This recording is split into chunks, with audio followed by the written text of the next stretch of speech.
Yo, what do they call me? They call me Devin Zoolander. What's good for the goose is good for the gander.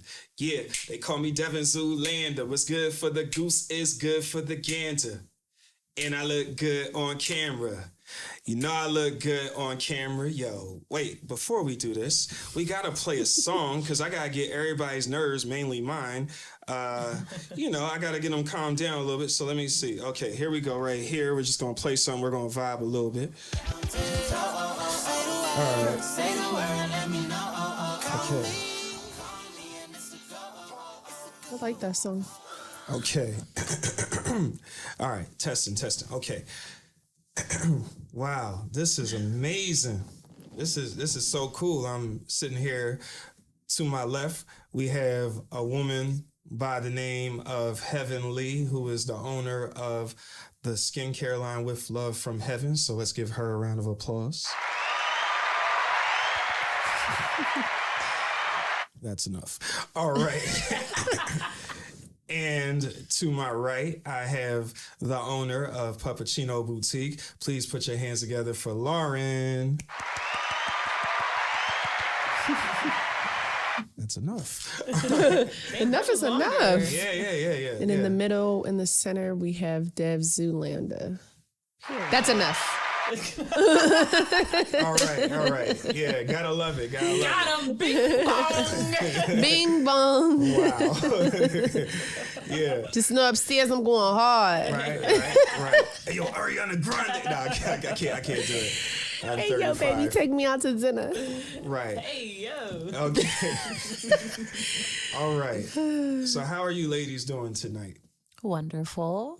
I'm not doing so good. What my camera talking about? Oh, shit, it stopped. Okay. Motherfucker. I'm just checking out myself. I'm not, being disrespectful. No. I She told means White Castled. Frank Castle. Oh. All right. So let me just say it is an honor to have both of you here tonight. I'm so happy to have you because you've both been guests on the show before. And what is the reason? Why did you come back tonight? Why did you decide to come back? Are you going to start with me? Sure. Because you asked me. Right. No, I'm just playing. Right. That's true. No, I'm just playing. No, I really like this podcast. I think you're a dope individual. I think you put out great content. I like the conversations that we have. And, I really enjoy coming on this podcast. So that's why I came back. All right. We can use that. Ditto, kiddo. Damn. All right, cool. No, I like the content you put out too, and I think it's really dope. And I like just watching it grow. And I'm happy I can be a part of watching it grow. And she's also I think she would do really good on podcasts as well. Cause I think when you had her on your podcast, you guys just mainly touch base with Puppuccino Boutique. But she has a lot of personality and, a lot of people love and hate her. So it's but it's good because people still watch her, whether they love or hate her. Right. I Definitely. have more lovers than haters, though. I like to think. I don't know about that.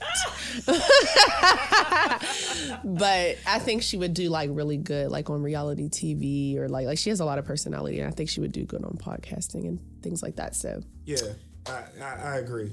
You sorry. You definitely have a lot of personality. Let me hit that right there. Okay. Yeah, you definitely have a lot of personality. I'm so glad that you're here. But, we won't bore the people too much. So let's just say that when Heaven got back to me about some different topics that you and Lauren wanted to talk about, I was definitely appreciative because a lot of times I got to think of stuff on my own. Mm-hmm. So without further ado, how about this? Let me go back to the DM and see what was some of the stuff. We got some good ones. Okay. All right. So first, let's start with the Fresh and Fit podcast. Recently, we're gonna jump straight in. Yeah, it's caused a lot of controversy because Asian Doll, who is the girlfriend of King Von, who was a rapper that was unfortunately killed a couple years ago, and she was on the podcast, and at one point she tried to get the host to not be so mean to another woman, and that started a back and forth between her and Myron, who was one of the hosts, and that ended up with Asian Doll leaving. Then a clip resurfaced of both of the the host Fresh and Fit, they basically said they don't really like black women. They don't want to date them. So I want to know from both of your perspectives, how did you feel when you saw that? You can go first. First of all, I think both the niggas that are on that podcast are some dorks. They're dweebs. Black women are not missing out. They claim to be alpha men, but they're really beta men.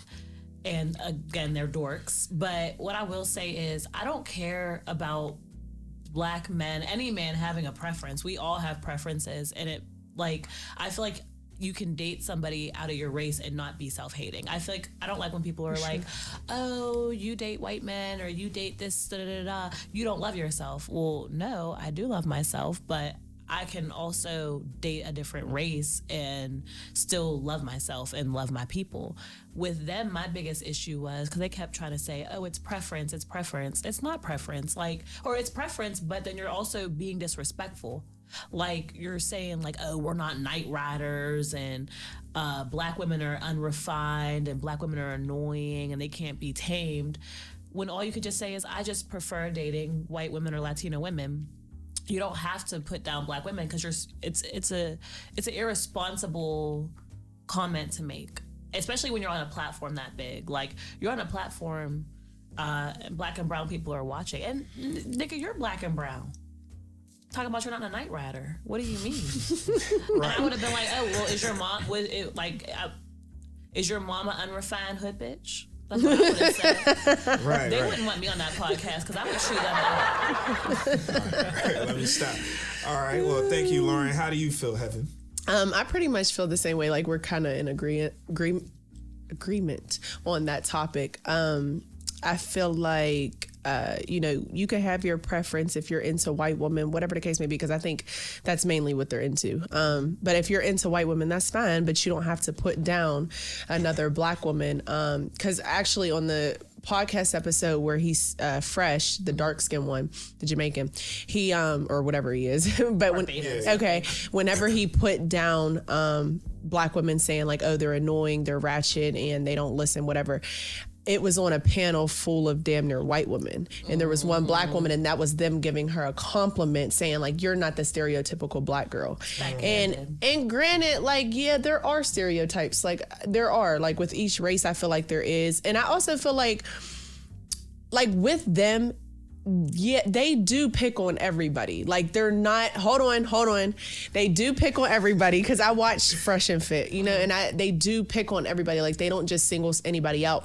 But I still feel like in that moment, I think, now if there were more black women on the cast, I think maybe, because I think it could have been a different conversation. But being that there was one girl on the podcast that was black and the rest were predominantly white, and you're saying a statement like that, and then the black girl like, oh, like no.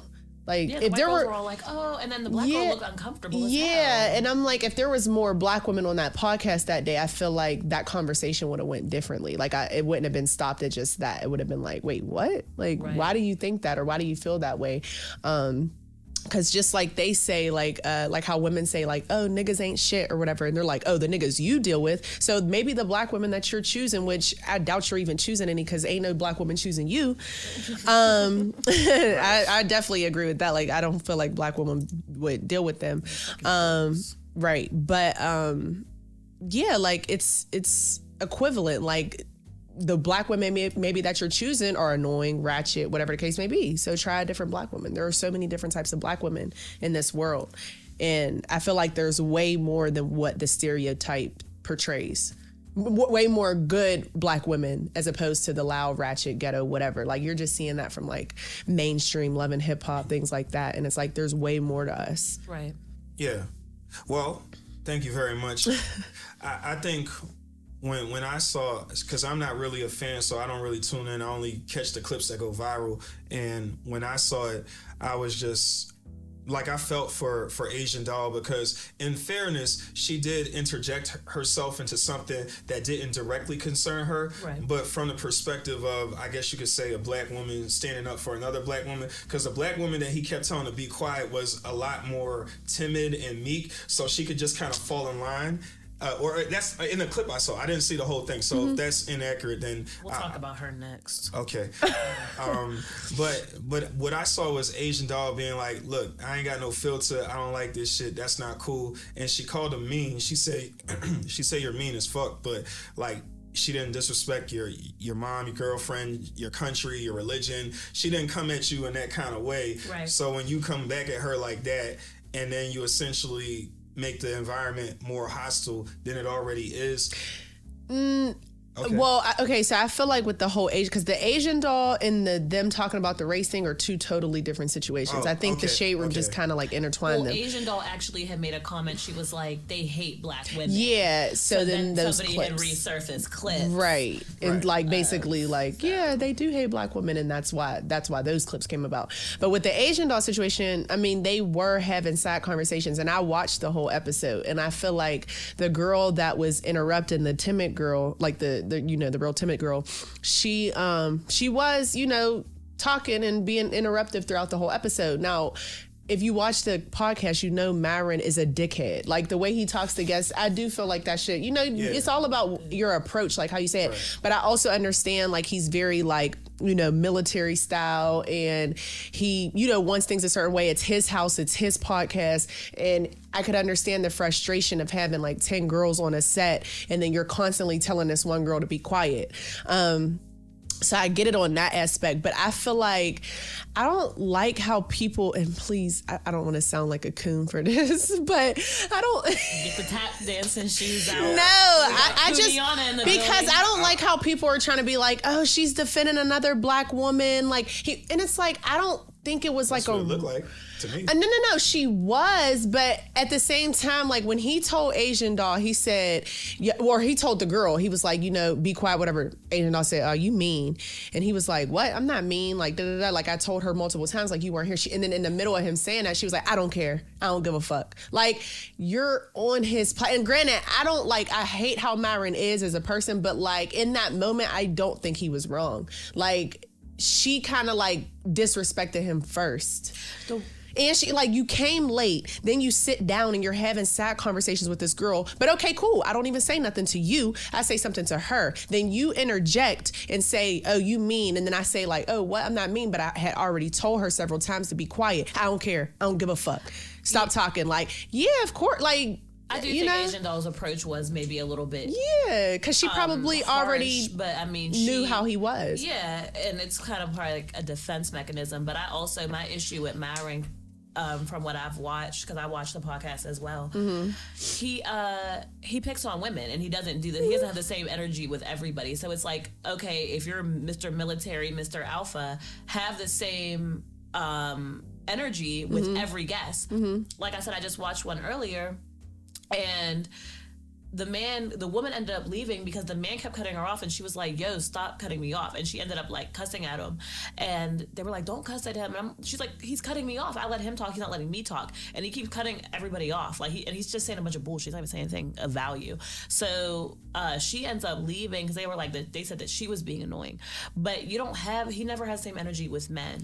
Yeah. That's lame. I agree. What's interesting is that, like, when I first saw the clip with Academics and with the woman that, I'll just say allegedly, I didn't see the gun, but the one where she allegedly pulled the gun on him after he was talking mad shit to her, like, I actually followed them after that on Instagram because I was like, oh, this is that's a little bit much, but in that moment, I didn't see, like, Fresh and Fit as, like, the people that were starting anything. I saw that as, like, Academics as being a jerk. Right. And so I was following them because I'm like, all right, this is the platform. But then when I saw the thing about black women, I like unfollowed them right away just because to me, I'll probably still catch their clips like just because they'll go viral because that's what they do. But I don't feel the need to necessarily support that just because when you're so over the top with it and you're recording it, it's not even like, because I can have a little bit more sympathy for people if we're having a conversation off mic, somebody sneaks and they put it out there and we didn't want it out there, and then somebody tries to kill us for our preferences, but we didn't mean it. But when they did that on the show, they wanted people to see that. They wanted people to hear that. So if you're comfortable with that, then I can't ride with you the same way. Okay. Yeah, I think they're fucking losers, honestly. They're interesting to watch because I do think they have some good points. Like, some of their points are really good, and sometimes, if you were, like, to really listen, like there's a lot of things that they talk about that I do agree with. But for the most part, there's some fucking dorks.